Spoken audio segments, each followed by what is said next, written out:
সামনে ক্লিয়ার করে দেন নিয়ে আসো টাকাটা ক্লিয়ার করে দেন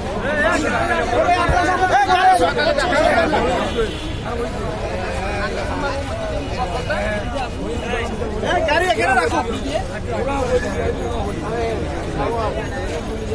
গাড়ি নিয়ে আসো দেখি ভালো না